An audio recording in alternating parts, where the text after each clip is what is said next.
I wanted to make this video in response to one of my recent subscribers who made a video saying that everything is evil. As in, how could you believe in a god when there's so much of evil in this world?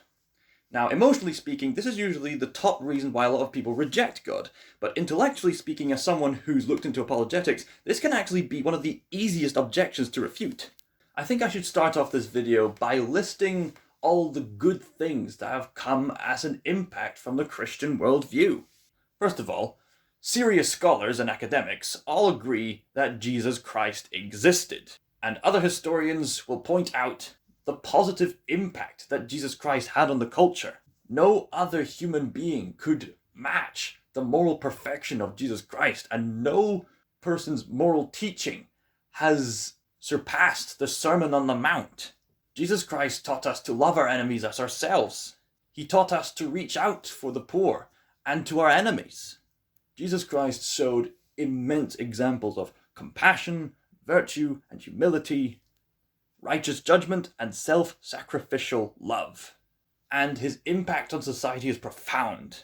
Jesus Christ's greatest virtues have influenced some of our greatest role models all throughout history. Jesus Christ's greatest virtues have influenced history's greatest role models. Jesus Christ influenced Mother Teresa to reach out to the poor in places that were neglected. Jesus Christ influenced Martin Luther King Jr. to fight for equality. And the same with Nelson Mandela. And years beforehand, Jesus Christ influenced the actions of the abolitionists, consisting of William Wilberforce, Thomas Clarkson, Granville Sharp, and Olaudah Equiano, a former slave, as well as a man by the name of John Newton, who wrote Amazing Grace, as they collaborated to get people to see Africans as equal people made in the image of God. And after years of frivolous efforts, they managed to end the slave trade. There are many, many, many, many charities that are motivated by the Christian faith.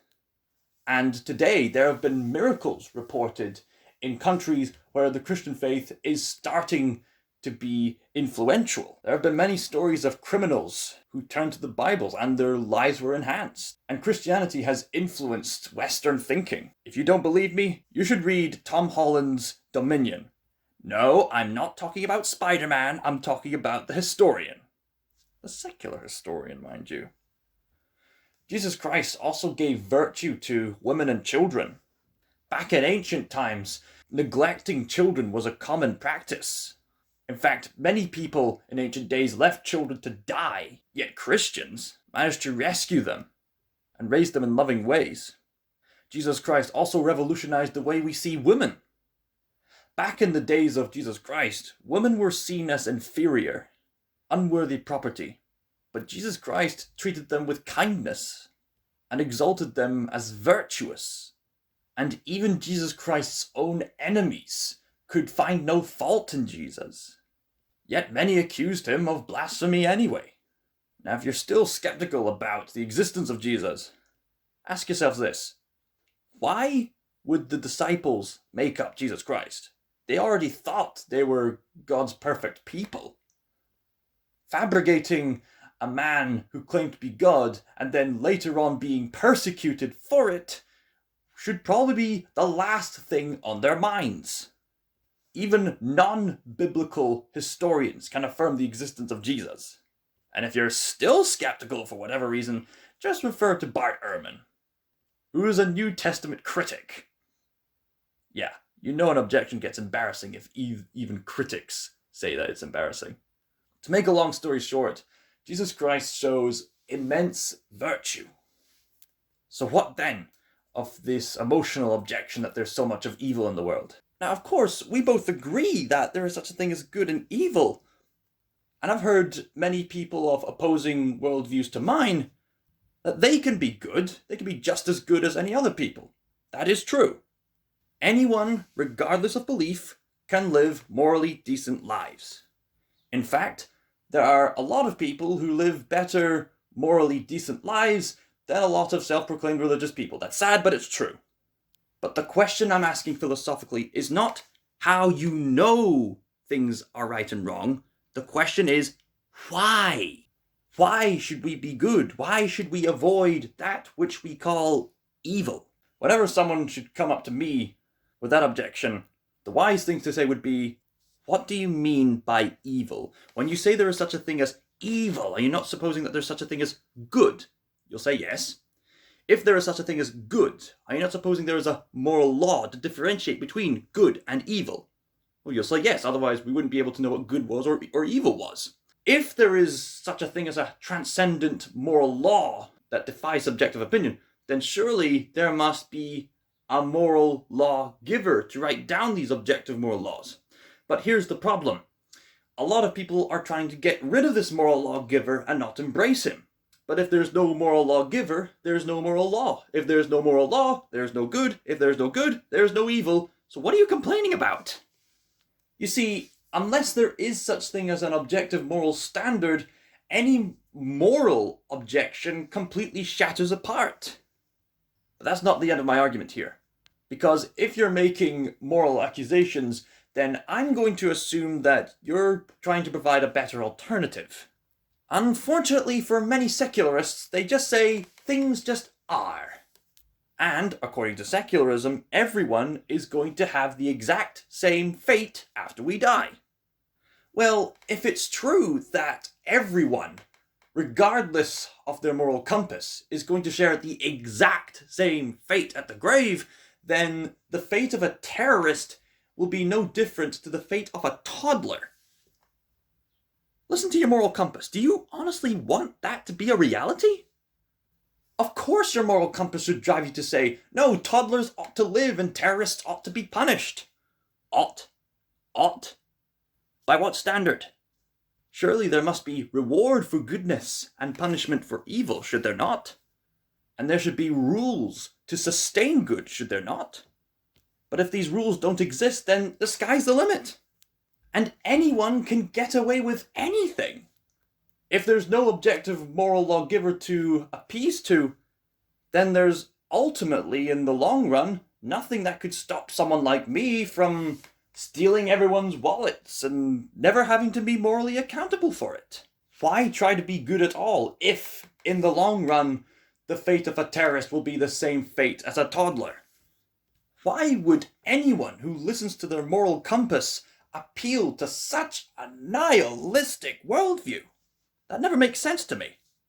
You see, with the Christian worldview that I believe in, we have hope that transcends this life. Hope that is backed up by historical and academic evidence. And this hope sustains us day to day. But perhaps your objections goes a bit deeper and more personal than that. What if you were more hostile? What if you had direct objections towards the God I believed in?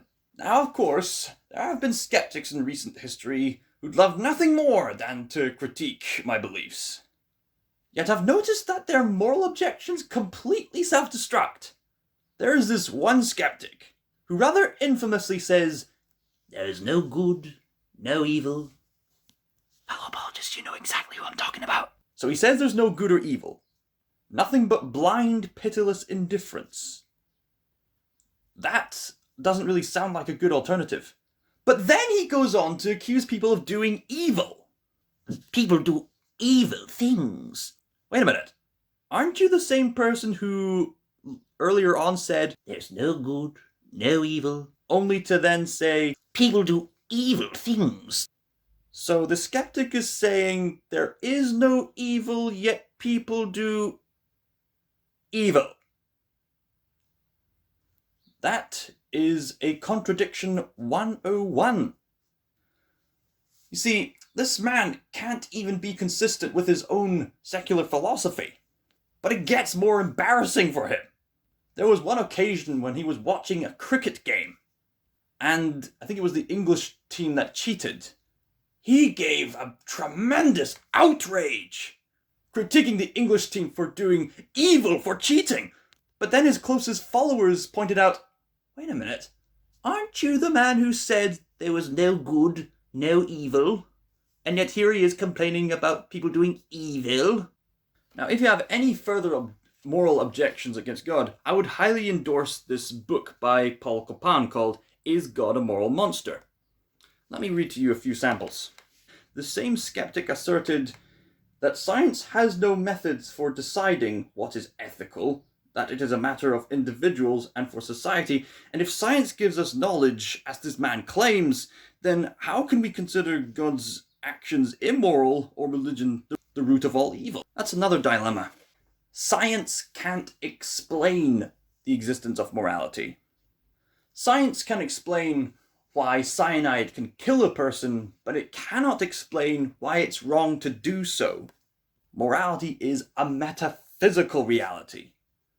An immaterial, immeasurable metaphysical reality, akin to numbers, logic, mathematics, aesthetic judgments, metaphysical truths like there are minds other than my own, and yes, even morality. I won't say all the words exactly, but it's the same meaning, just to make it short.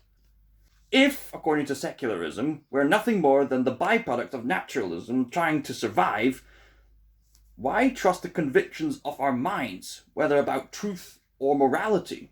If we're just dancing to our DNA and chemistry, over which we have absolutely no control, how do we know we're right about anything? We'd only be accidentally right, but this cannot be called knowledge. Naturalism is interested in survival of the fittest, not truth. So under that worldview, objective morality is undermined. Still other skeptics say, why be moral? The same reason we should be hungry or horny. But the late C.S. Lewis says that moral impulses, given such hardwiring conditions, are no more true or false than a vomit or a yawn. Thinking I ought is on the same level of I itch. Indeed, my impulse to serve posterity is just the same sort of thing as my fondness for cheese, or preferring mild or bitter beer. Again, all these skeptics are doing is describing how human beings actually function, but they can't prescribe how humans ought to behave. You've also got to take into consideration that depending on the type of secularist that you are, you likely don't believe in consciousness. But here's a problem. Non-conscious things are not morally obliged to other unconscious things. Take a look at these pillows, for example. They're unconscious. Like, if they started bashing against each other, you wouldn't call that morally outrageous, would you? Yet, according to secularism, that's what we are. According to secularism, we're just chemicals in action. But why should random chemicals sloshing against each other, like murdering each other, for example, why would that be wrong? The problem, to conclude, is not how you believe in morality, it's why you believe in morality. I want you to think. I welcome anyone of any worldview to come to this channel. If you've got a question, go ahead and ask. Because if Christianity is the objective truth, then it can withstand against any objection, whether intellectual or emotional. So to conclude this video, if the person I'm trying to reach out to is watching this, then she and I can agree on one thing. Yes, there is evil in this world. But take heart. This does not mean we should just lose hope.